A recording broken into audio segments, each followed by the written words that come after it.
for Dunkin, this makes sense. You got all these beautiful colors of your donuts. You got the brand is thought of as colorful. You think of a million flavors of donuts. So, hey, let's make some paint. Amazon's become the location for shopping and shopping product searches. And Google doesn't like that. Why would they like it? They want to dominate the world. Walgreens is at the center of connecting all of that data for certain things. It makes sense for certain brands. The jury's still out for how well those things correlate. It should, in theory. Behavioral targeting is certainly something we do and we believe in. A lot of layers to this. I mean, celebrity endorsement meets product advancement meets, brand growth, and let's throw in some influencer marketing. Radcast News. Hey guys, Ryan Alford, your host of the Radcast. You're listening to the Radcast. If it's radical, we cover it. Here's Ryan and Reiley. Here's your host, Ryan Alford. Hey guys, what's up? Welcome to the latest edition of the Radcast. It's our marketing and advertising weekly news segment on Friday, May 21st, 2021. Wherever, however, whenever you are, we wish you a good day. I'm joined, as always, by my lovely co-host, Reiley Clark. Good to have you. Yes, good to be here. It's a sad day on the Radcast, we must admit. We're just going to go right at it. Yeah. I'm going to put you right on it. That Reiley's leaving us for greener pastures. She's different pastures. We won't call them greener. I was going to say, that's a terrible way of saying it, but it's just going to be different experience, but I'm excited. Yeah. So today's Reiley's last news segment for, we said, but we were talking pre-episode, I was like, it's your last episode. She's like, I can come on. I'm like, yeah, we'll have her on. Do some guest segments. Yeah. We'll bring her on as the celebrity news guest. Yes. Yes. And that's the thing. Like, this has been such a fun experience for all of us. And, obviously we get to build a lot of the good conversations because of the listeners. And so it's just very appreciative of the listeners and everything like that. And I mean, you all have seriously had our podcast take off. It's exploded. So it's just cool and thankful to have been a part of it. And I'll be back. Exactly. Yeah. Yeah. That's we'll give that one a bell. Yes, good bell. That's good. No, but we've really appreciated Reiley's done a lot. She's been the hostess with the mostest and the producer with the I've got no rhyming word, but no, I appreciate you've been great, and we're very appreciative. We're sad to see you go, and we know you'll do wonders and do us a favor and be a guest every now and then. Absolutely. We'll log in. We might fumble around in it since we don't have you here helping us. Daniel and I will be it's all good. Fumbling through it. But I know Daniel's going to be taking over a lot of the stuff, which will be super cool. And then Josh will be doing new segments with you. Josh and a round table of guests. We'll probably get a lot of people from the agency just to get different perspectives. But Josh Hill, our digital media manager here at Radical, will assist as we try to carry the torch and carry things on. Yes. But sad to see you go. But things have been good around the agency otherwise. Implementing a lot of new things and helping clients fight the good fight for making radical content and, pushing the envelope with all the work we're doing. So it's been good there. And, we're getting into summertime. Supposed to be in the 90s around here. We're getting into that summer heat. I'm starting to feel it. And so very excited about that. Actually, we do have some other news to talk about too. So one of a really good friend of yours, Marvin Yvette, he is a country music artist, and he just released a music video today that we basically produced and edited, directed, did the whole shebang for. And essentially it was radical, but it was actually me, you, and Nick. This is what I love about this. It's like you're gonna watch the video and think this full-on production crew did this, when in reality it was the three of us. And it was an all-day shoot. I mean, we have thousands and hundreds of thousands of dollars of equipment here. We shoot content all the time, but we had a 3-day, three-man and woman shoot in one day at the lake for Marvin and Boat Drunk. It's going to be what we hope is the breakout summer hit, at least in, who cares how big, but we think it has the legs. We might be Oh, it a little does. bashed. I think it does. Like, You know. we might be a little biased, but like, this It's is so a fun. song that you're gonna want. Like, even if you're near a pool or whatever, you're just gonna want, not to plug Truly too soon, but you're gonna want a Truly in your hand. You're gonna want to be blaring this song, and you're just gonna want to be vibing with your friends. And I think this is gonna really take that home, especially with the year that everyone's been having with COVID. I think this is a much needed, fun song. Yeah, it's a fun song. And I mean,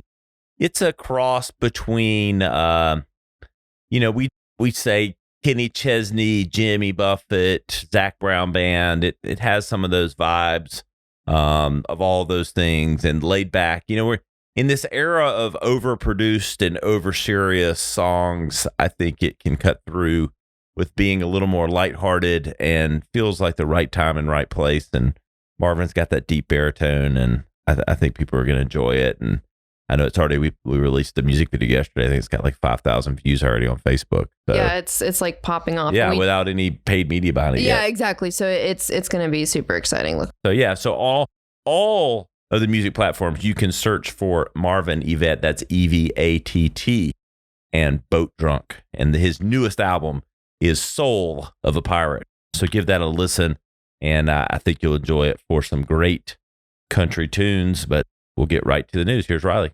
All right. Our news update, my last news update to give for the week.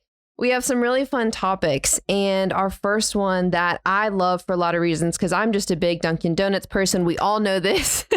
But Dunkin Donuts is in collaboration with Backdrop, which is a paint. I don't know if they're like a distribution or if they're like what am I thinking of? A Sherman-Williams or something like that. But essentially, like, this company Backdrop and Dunkin Donuts are collaborating for Dunkin's color palette to be in paint. Like, this is so much fun. This is so cool. I love this concept, and it makes me want to get out. Like, it makes me want to go and buy it online, because you can only buy it through Backdrop. It's through their e-commerce store, which I'm sure you're going to want to talk about as well. And it's $39 a can. So super cool.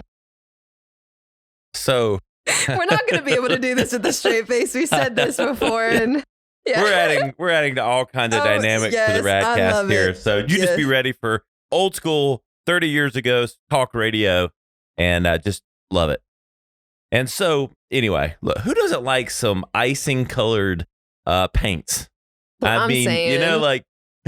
This harkens back to my days living in New York when I was first there was Dunkin Donuts, so they've been around forever, but on every corner in New York City. And so I didn't realize, I guess I knew they weren't healthy, but I got on this kick eating or drinking. It was more like eating because of the calorie count, but large Dunkin Donuts, extra, extra. Oh, there's nothing better on a cold New York day than an extra, extra Dunkin Donuts coffee. Starbucks, eat your heart out. Like, I like me some Dunkin Donuts coffee, and nothing better. That, and hey, a little strawberry ice donut. Are you kidding? Pink strawberry icing, dude. And I can get it as a paint color. Are you kidding me? That's what I'm saying. This has got dings and bells and everything written all over it. I will say this. What's interesting from a brand play is you kind of get permission as a brand when you have a lighthearted brand, you're selling, donuts, and you're doing things.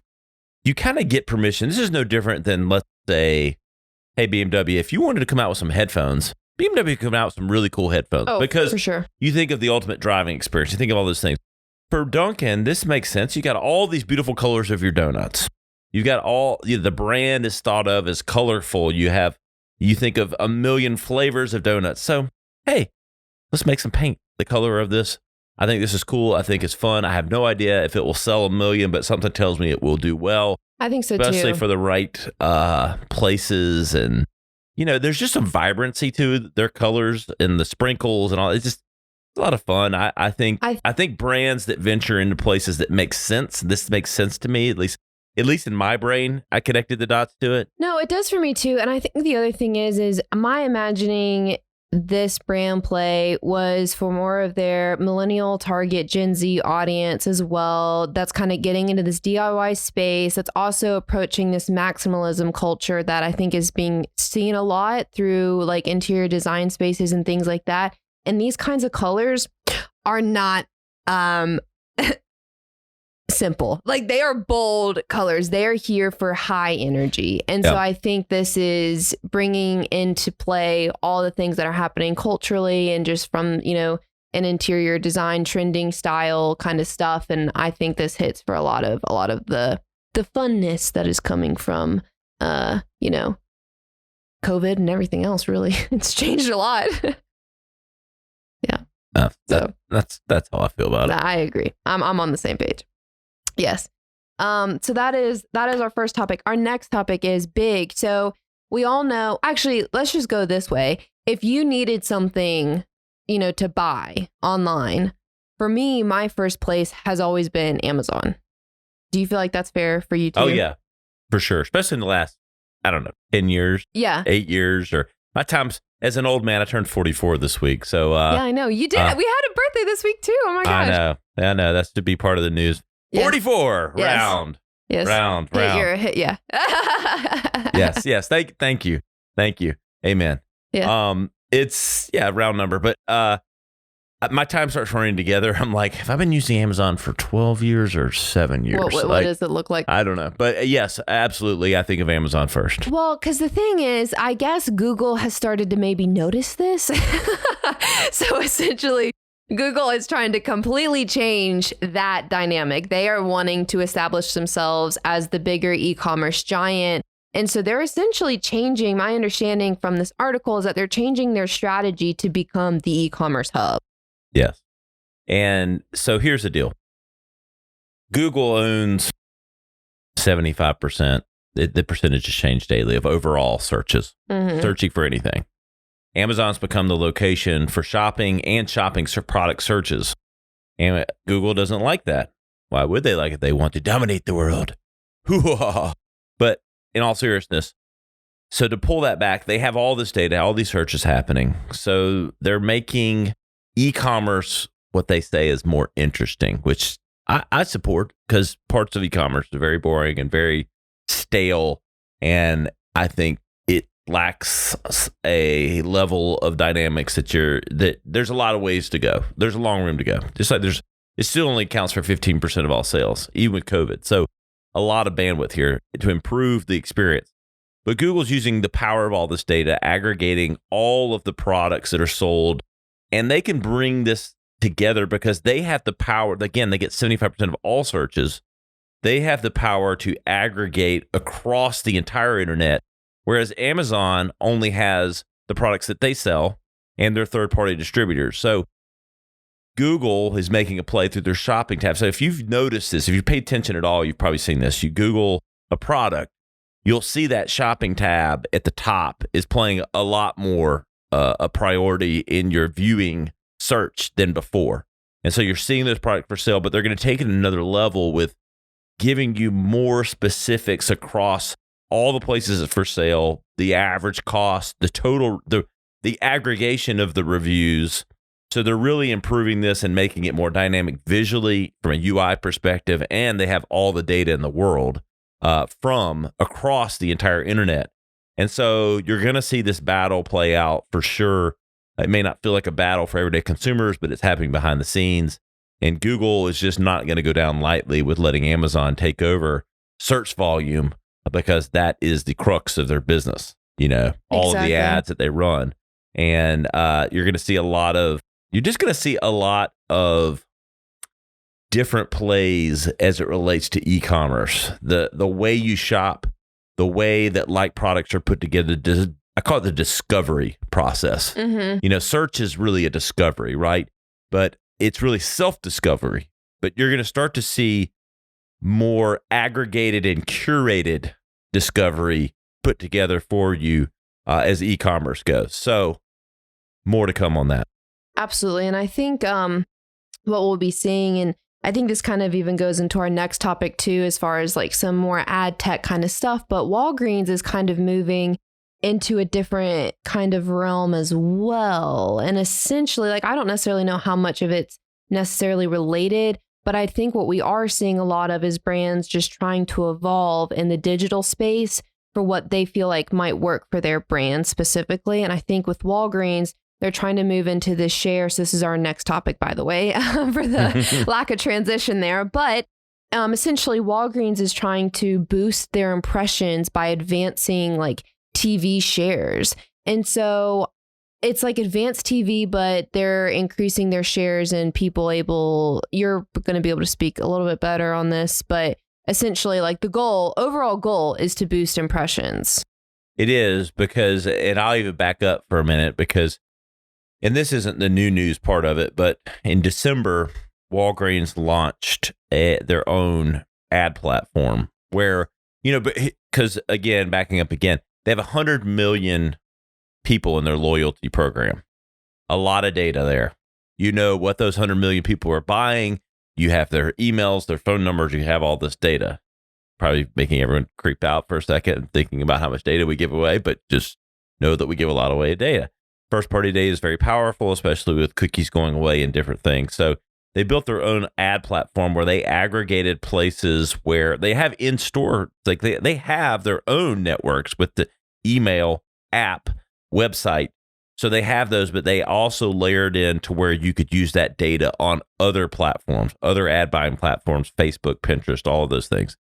They're now venturing into connected TV, like Reiley mentioned, getting more impressions and expanding the reach of that data through connected TV and other places. What does that mean? That means, for example, I'm a media planner and I want to buy media, and I'm selling a product that someone that also buys regularly face cream, it's a female or male shopper that buys a lot of face cream, a lot of a certain brand of X, Y, or Z, and I can pull that audience of people that buy that. Let's say I sell something that would be very relevant to that product as well, so that you're showing that group of audience a product that they're likely to want because of other behaviors they have done. And Walgreens is at the center of connecting all of that data for certain things. It makes sense for certain brands. The jury's still out for how well those things correlate. It should, in theory. Behavioral targeting is certainly something we do and we believe in. But the power of that data, the power of that first-party data, knowing how the correlation goes, because some of these loyalty programs people sign up for, and you don't know how invested they are, how likely they shop. But at the same time, if they're showing behaviors and you've got real-time shopping metrics, in theory, that correlation should be just as good as anything else. So we'll see. But they've layered on this connected TV and more video to their ad buying platforms and where you can utilize their data. And so, again, this is back to, look, you have these behemoth companies, Walgreens, Walmart, Amazon, and they're sitting on this pile of data. And it's a way for them to monetize. They're selling products. They get squeezed on margins and all those things. And the power of data is real. And this is another way for them to leverage it. But it'll be interesting to see how good it works. No, absolutely. So there you have it. I should say, how well it works. Yeah. But I think what kind of brands do you see like benefiting from this? Well, if you're selling, think about I'll say this without just focusing on it. You can find what are the top 20 products that are sold at Walgreens. That data is out there. Whatever they are. Right. Most frequently bought products. Mm-hmm. If you sell something related to one of those top 20 most frequently bought products, you probably want to target that audience with yours. And so if you're a brand that's one of those, and so what's probably those things? I could probably guess what most of them are. Yeah. Toilet paper, shampoo, probably pain medicine, prescription drugs. Over the counter. Someone's hey, I don't know this for certain, but I bet you their prescription drugs are part of their loyalty programs. If I'm on a statin, a heart medication, I bet you there's some behaviors that show that I'm probably interested in some other things related to that too, like obesity or weight loss, or like things like for something that might signal they're overweight. Again, correlate from there. And so, again, having that data is powerful because you have shopping dynamics that show your prevalence to something, which means you probably fall in a certain category Exactly. with which you can then target around. Totally. Makes total sense. I love it. We'll see what happens. I'm a Walgreens person, so this is going to be cool. All right, you're going to take all my data, but I get it. Our last topic for today, and I think this one is so fun and just it felt very fitting for Truly as a brand. So Truly has a new campaign entitled "No One Is Just One Flavor," and I like this. Yeah, this is totally No one is just one flavor. Think about it. Yeah, exactly. So, and I guess that's the thing. Like sometimes, like even if you take this on a really like, whatever kind of lens, like even day-to-day styles can change. Like sometimes, you feel like you're in tech wear. For me, sometimes you feel like you're, sporty, whatever. It just kind of depends. But I think this kind of goes to that notion of you just grab what you want, what you're in the mood for, because they have a plethora of flavors to choose from that you're not going to be complaining about, like any of them. But they have, in collaboration for this, they have this video that's out with Dua Lipa. I always say her name wrong, so I apologize if I totally just butchered that again. I think that's it. Okay, well, she's become a huge phenomenon, and that's just awesome because, all the props to her and her brand and what she's been doing with her music. But the video is super cool. If you haven't gotten a chance to look at it, definitely do that. Otherwise, it'll be in the episode. But yeah, super cool. Love the concept. Love the collaboration. A lot of layers to this. I mean, celebrity endorsement meets product advancement meets, brand growth and shit. Let's throw in some influencer marketing. I mean, right? A lot Exactly. of layers to this. And I don't know. The numbers were pretty staggering what they were paying for all of this. And